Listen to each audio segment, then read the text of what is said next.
What's going on, everybody? Kalipus Tech here, coming back at you with another video. In this video, I'm going to be giving you some beginner tips and tricks for the Motorola Razr 2023. Now, as always, if you want to learn more about this phone, definitely check out the description, where I am linking to several other videos about it, as well as some information about pricing, availability, and some of my favorite smartphone accessories. But with that being said, let's get into it. Now, to start off, I want to show you how to get to your settings because we are going to be doing this quite a bit throughout this video. And if you're new to Android or smartphones in general, this is something you might not know. So to get to your settings, there are two different ways to do it. First of all, there is a settings app, which it's not going to be on your home screen by default, but you can put it on here. To do this, from your home screen, swipe up like this.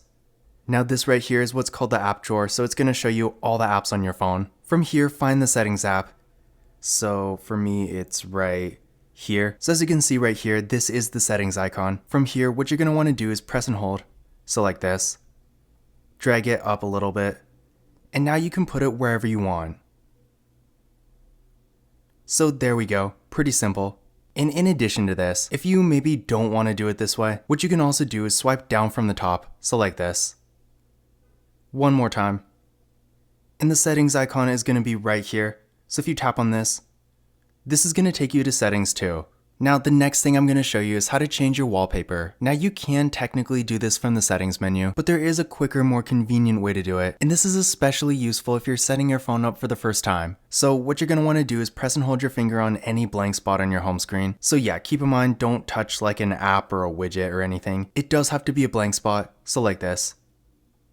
And this menu is going to show up. So from here, you can personalize your theme, change your wallpaper, customize your external display settings, which we will be going over later, add and remove widgets, and access some additional home screen settings. So definitely a nice convenient little menu here. And again, if you happen to be in the settings menu, you can find these features, but they are basically going to be spread out through all this stuff. So when you are setting up your phone for the first time, this definitely can be useful. So again, in case you missed it, be sure not to touch an app or a widget because that's just gonna do this and you can move it around, which can be useful in some cases, of course, but not quite what we want. So again, to get to that menu, press and hold your finger on a blank spot on your home screen. So like this, and there we go. The next thing I'm gonna show you is how to use dark mode. So to get to dark mode, the first thing you're gonna wanna do is go to your settings. So again, I'm gonna do it the second way. So swipe down from the top twice, 1, 2, then from here, go to the settings icon. From here, go to display, so right here. And then from the display menu, you're going to want to go to dark theme, so right here. So as you can see, we are in dark mode right now, so pretty cool. I know a lot of people do like the general look of dark mode, and it also does tend to be a bit easier on your eyes. So if you're using your phone a bit more at night, this can be a good thing to have on. But speaking of which, another thing with dark mode you can do that's pretty cool is set a schedule, so you can have it turn on from like sunset to sunrise or really whatever time you want. So to do this, tap on dark theme. Then from here, go to schedule. So yeah, again, you can set a custom time, turn it on from sunset to sunrise, or set it to turn on at bedtime, which that really depends on what you set your bedtime to. But as you can see, we definitely do have some good options here. Now I'm going to show you how to manage your notifications. So this is definitely something I personally like to do when I initially get a new phone, because of course, while some notifications can be pretty useful, others not so much. And if you have a lot of apps, the unnecessary notifications can definitely add up, which not only gets annoying, but it also makes it easier to miss something important. So in my opinion, managing notifications is definitely something everyone should do. That being said, to do this, what you're going to want to do is go to settings. Then from here, go to notifications, so right here. And then from this menu, go to where it says app settings. So this is going to show you the most recent apps that have sent you notifications. But if you want to see everything, hit this drop down. Then from here, go to all apps. And now it's going to show you every app on your phone. So to turn off notifications for say this app right here, simply toggle it off.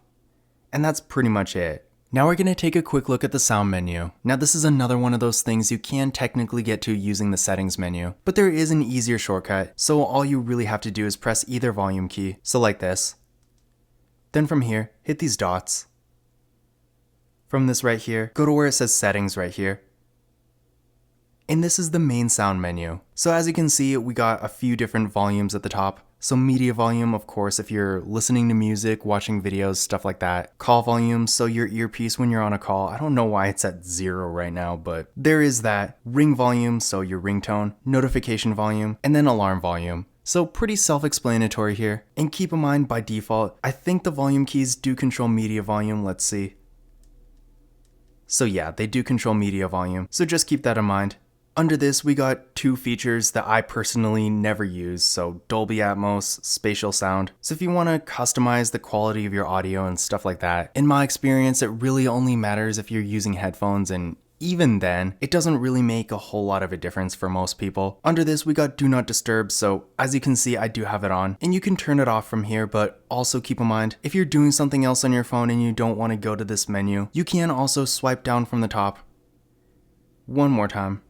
And Do Not Disturb is right here, so you can toggle it on and off from here.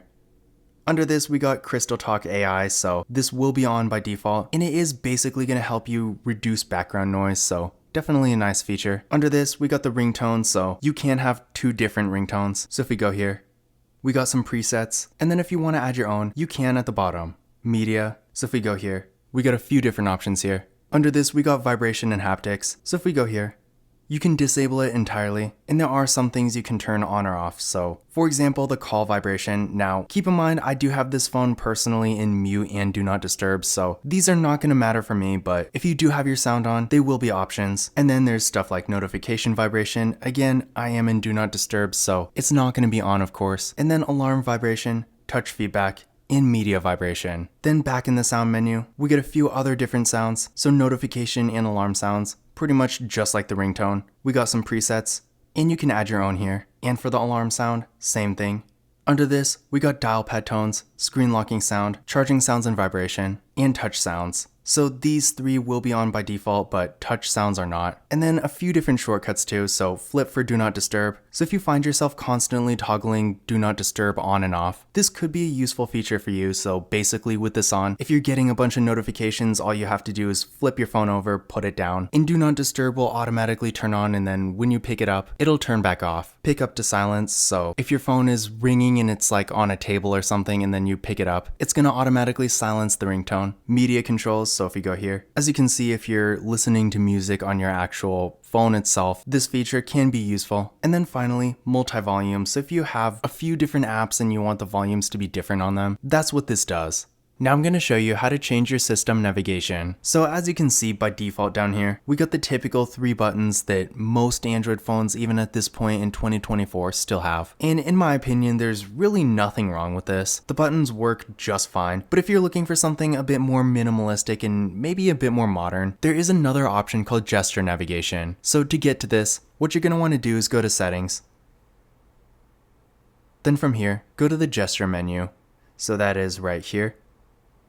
From this menu, go to System Navigation, and again, by default, we will be in button navigation, but if we switch it to gesture navigation, instead of buttons at the bottom, we're going to have this one line down here. So as you can see, it is a bit more clean and minimalistic and kind of a bit more modern. And while if you've never used anything like this before, it might be a little confusing at first, I do think it's pretty easy to get the hang of. So in case you've never used this before, keep in mind, to go home, swipe up like this. To go to your recent apps, drag your finger partially up, so really just a little bit and hold, so like this. Then from here to go back, swipe from the side, and keep in mind it doesn't really matter which side you swipe from. You can do left to right, or right to left. It does pretty much the same thing. So yeah, pretty simple in general, but I know gesture navigation is really not for everyone, and even for me personally, I do like it on some phones, but on a Motorola, I feel like the buttons just feel right. But at the end of the day, if you haven't tried it before, I definitely recommend giving gesture navigation a try, because of course you might end up liking it. Now I'm going to show you how to take a screenshot with the Motorola Razr 2023. So definitely more of a basic function, but essentially to take a screenshot with this phone, what you're going to do is press the power key and the volume down key at the same time. And keep in mind, you don't have to hold these buttons, just press them real quick. So like this. And that's pretty much it. You can save, edit, share, whatever you want to do. But also keep in mind, there is another way to take a screenshot. So again, in case you missed it the first time, the classic way to take a screenshot with this phone is, again, pressing the power key and the volume down key at the same time. And don't bother holding them, just make sure you're pressing them at the same time. And that's pretty much it. But in addition to this, you can also put 3 fingers on your screen, so like this, and just hold it for a second. And this also takes a screenshot. Now I'm going to show you some options for the external display. Now in case you don't know what it is, which a lot of people might not, this is a pretty unique feature specifically for the Motorola Razr. But essentially the external display is this little display right here. And it can be customized a bit. In general, in my opinion, when it comes to actual practicality, it's not really the most useful thing ever, but overall it's definitely not a bad feature to have either. So to quickly get to these options, we're going to do what I showed you in the very beginning. So again, press and hold your finger on a blank spot on your home screen, so like this. When this menu comes up, go to external display setting. And as you can see, we do have a few different options here. First of all, you can change the clock face, so if we go here, lots of different options to choose from, so pretty cool. Gonna choose just some random one. So there we go. Or this. Makes it look a bit more unique. You can also change the panels or add them. So if we go here, you can turn on a few different things, so calendar, media, you get the picture. So now with those features changed, if we open the external display, as you can see, the settings are different. So pretty cool. Then we got notifications, so you can customize what shows up on your external display. Then we got call settings.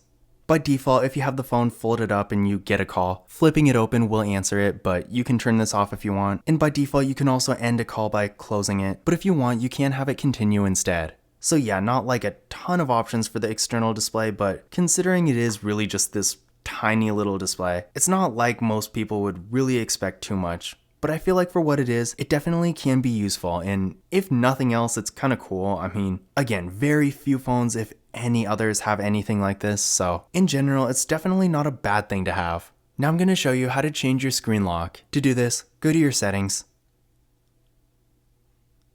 Then from here, go to security. So where it says security and privacy. Then from here, go to device lock. And we're going to have a few different options. So first of all, we got the main screen lock. Now, when you turn this phone on for the first time, it should make you set up a PIN. But if we go here, enter whatever your current PIN is, and it's going to take you to this menu. So as you can see, you can choose between none, swipe, pattern, PIN, or password. So pretty standard, but definitely nice to have some options. Just keep in mind, in case you're wondering, both none and swipe are no security, but the difference here is that with swipe there's kind of like a screensaver. I don't want to call it a lock screen because it's not technically locked, but it kind of looks like a lock screen. I guess I might as well just show you. So with swipe, if I turn off the display, tap it again, turn it on, it basically still has this, and you can swipe up and it's gonna instantly unlock, not that it was locked in the first place. But then if we go to none, now there's basically no lock screen at all. So I guess I went a little too fast there. This is what swipe looks like, so there is a lock screen technically, but it's always unlocked. And again with none, the always on display still works, but if you press the power key, it's instantly gonna open back up. So yeah, I personally don't really recommend those, but if you don't want any security, they are always an option. Now in addition to this, we also got the fingerprint scanner and the face unlock, so setting these up is pretty easy. They have on-screen instructions, but essentially, it's gonna have you put in your PIN. And I guess it deleted my fingerprint when I put it on none and swipe, so I'll just show you what it looks like when you set it up. So let's go to setup.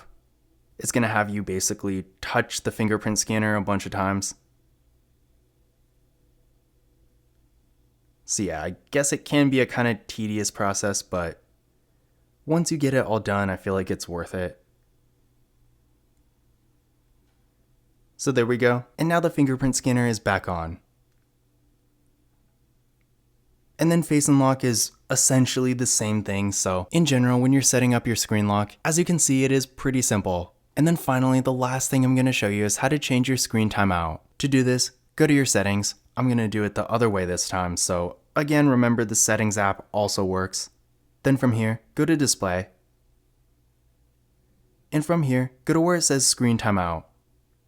So as you can see, I have mine pretty much maxed out. Really just for these videos, I feel like most people won't need it this long. But also keep in mind, if you are consuming a lot of content, you can also use what's called attentive display. And this is basically going to use the front facing camera to detect your face. So if you're looking at the phone, it's not going to turn off. But if you put it down and you're no longer looking at it, the screen timeout time will apply. In my experience with pretty much every phone I've used this on, it does work. But of course, in certain situations, if you're like watching a video and you have it set up like this or something, then it might not really work the best. So it really just depends on the situation, but in general, this is a nice feature to have. But this concludes my beginner's guide to the Motorola Razr 2023. Again, if you want to learn more about this phone, definitely check out the description, where I am linking to several other videos about it, as well as some information about pricing, availability, and some of my favorite smartphone accessories. But that's it for this video.